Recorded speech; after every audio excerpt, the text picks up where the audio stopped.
cijenjeni gosti, večeras smo se okupili da nam bude lijepo uz jednu damu koja obilježava 25 godina na estradi.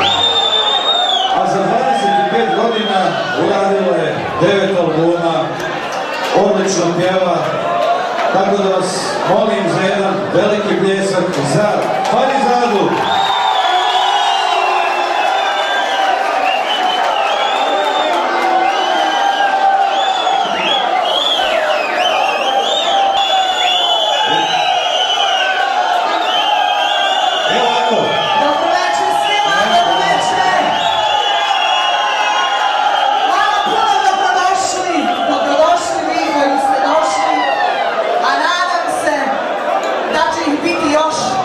Jer odabrali smo ovaj datum, ali nismo znali da će ovako biti puno snijega, ali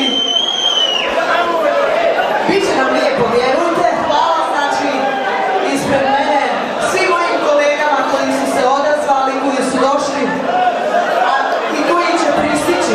Javili su se, u putu su, a oni koji ne budu mogli, opravdano je. Ajmo sad jedan muški aplauz za Farizadu.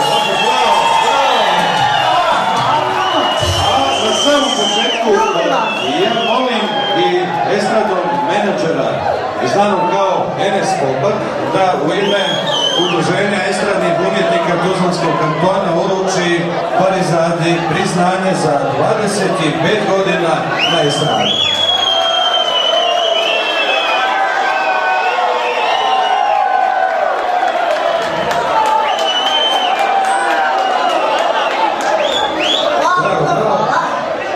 Pogledajmo to priznanje, fino kako izgleda, slijedi slikanje.